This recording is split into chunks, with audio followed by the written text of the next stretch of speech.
अभी थोड़ी देर पहले मैं एक काउंसलिंग ख़त्म करके बैठी हूँ और कपल थे दोनों जो ना वो कैंसर काउंसलिंग के लिए आए हुए थे और उनकी शादी को 10 साल हो गए हैं, कोई बच्चा नहीं था और उसके अलावा हस्बैंड जो ना वो रिसेंटली जो ना वो कैंसर उसको डायग्नोज हुआ है। तो वो लोग जो ना वो बहुत सारी चीज़ों को लेके रिग्रेट कर रहे थे कि हमने ये गलत किया, वो गलत किया, हमारा लाइफस्टाइल गलत था, हमारा ये गलत था, हमारा वो गलत था। उसमें जो एक चीज़ जो थी, जो वो बार बार दोनों मियाँ बीवी जो ना वो रिग्रेट कर रहे थे, वो दैट वॉज डाइट।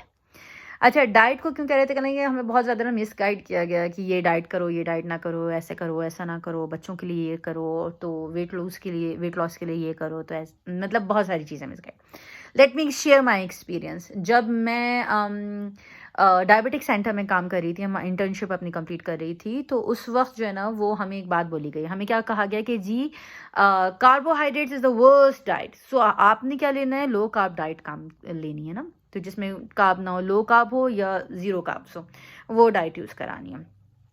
फिर उसके बाद हमारी इंटर्नशिप जो है ना वो ऑन्कोलॉजी सेंटर में हो गई, तो ऑन्कोलॉजी सेंटर में कहा गया कि दूसरी चीज़ मना कर देगा कि आपने ये नहीं लेनी। फिर कार्डिक सेंटर में कहा कि जी आपने लिपिड्स नहीं लेने, फैट्स नहीं लेने, और ये सारी चीज़ें बंद कर दी गई। फिर उसके बाद डायलिसिस सेंटर में जब इंटर्नशिप हुई तो उस वक्त पता चला कि जी नहीं, प्रोटीन तो जहर है, प्रोटीन नहीं लेना, और क्योंकि वो और किडनीज़ को फेल कर देता है, ख़राब कर देता है। बताने का मकसद क्या है, वीडियो बनाने का मकसद क्या है? इनफैक्ट वीडियो बनाने का मकसद ये है कि डाइट चाहे कोई भी आप इस्तेमाल कर रहे हैं, सब फेक हैं।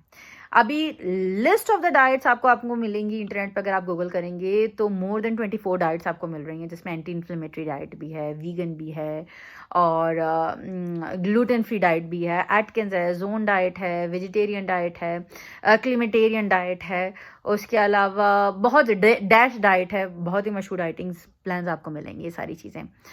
तो ये सारे के सारे बेकार हैं, चाहे आप वो इंटरमीडिएट फास्टिंग कर रहे हो या आप कुछ भी कर रहे हो। अगर आप इंटरमीडिएट फास्टिंग करने के बाद 8 घंटे और या 16 घंटे भूखे रहने के बावजूद भी अगर आप ज़्यादा अमाउंट में खाना खा लेते हैं, तो सारी डाइटिंग बेकार है। तो फिर क्या करना चाहिए?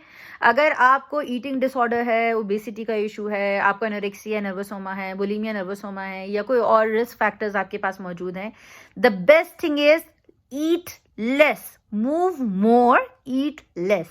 एक छोटी सी बात है, आप कोई सी भी डाइट खा रहे हों, आप कुछ भी खा रहे हों, आप कम खाइए, आप क्वांटिटी अपना पेट समझ के खाइए। वैसे भी कहा जाता है ना कि इस्लाम ने तो बहुत अच्छा रूल दिया है कि इस टाइम से इस टाइम तक खाओ, उसके अलावा ना खाओ। खाओ भी तो 3 पोर्शंस में अपने पेट को डिवाइड कर दो, एक खाने के लिए, एक पानी के लिए और एक हवा के लिए। पूरा पेट गले तक भर के ना खाना खाया जाए, इतना ज़्यादा फुल ना किया जाए कि मुश्किलात हो जाए। और फिर उसके अलावा भी हम लोग को जो ना वो बताया गया कि ये चीज़ें सही हैं, ये चीज़ सही नहीं है।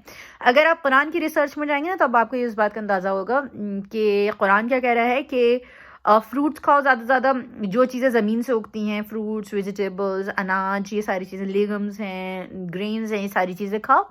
और उसके अलावा अगर मीट के नाम पे अगर कुरान अगर किसी मीट को प्रेफर कर रहा है, तो उसमें प्रेफर कर रहा है, मना नहीं कर रहा कि बाकी चीज़ें ना खाओ, प्रेफर कर रहा है, तो उसमें क्या कह रहा है कि अल्लाह ताला कह रहा है कुरान मजीद में कि आप को मैंने, अल्लाह ताला कह रहा है कि मैंने आप लोगों को जो है वो समंदरों की गहराइयों में जानवर फराहम किए ताकि तुम उनके गोश्त से इस्तिफादा हासिल कर सको, उनके गोश्त से अपने लिए ताकत हासिल कर सको। वो कौन सा गोश्त है? वो मछली का गोश्त है। आप फिश खाइए और जो कुछ भी जो है ना वो ज़मीन से उग रहा है वो सब कुछ खाइए। बताने का मकसद क्या है? जो आजकल टॉप मोस्ट डाइट चल रही है, मेडिटेरेनियन डाइट, वो क्या है? वो भी तो यही है। लेकिन ये सारी चीज़ें भी एतदाल में खानी है, कम क्वांटिटी में खानी है, ज़्यादा क्वांटिटी में नहीं खानी। और बाकी जितनी फेक डाइट्स हैं, चाहे आप वेट लॉस के लिए कोई डाइट कर रहे हों, फर्टिलिटी के लिए डाइट कर रहे हों, कैंसर के लिए डाइट कर रहे हों, डायबिटीज़, हाई ब्लड प्रेशर या किसी और ट्रीटमेंट के लिए, अर्थराइटिस के लिए, सारी डाइट्स जो है ना वो लिंक्ड करती हैं एक ही जगह पर आकर, एक ही पॉइंट पर आकर कि जो अल्लाह ने बनाया है वो बेस्ट है।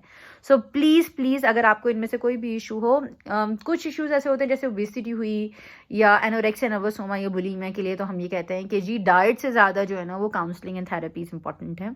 लेकिन बहुत सारी जगह डाइट भी इंपॉर्टेंट होती है और बहुत सारी जगह दोनों चीज़ें इंपॉर्टेंट होती हैं। सो बी वेरी केयरफुल एंड लोगों के धोखे में ना आइए please. Thank you so much. I am Arjumand Raza.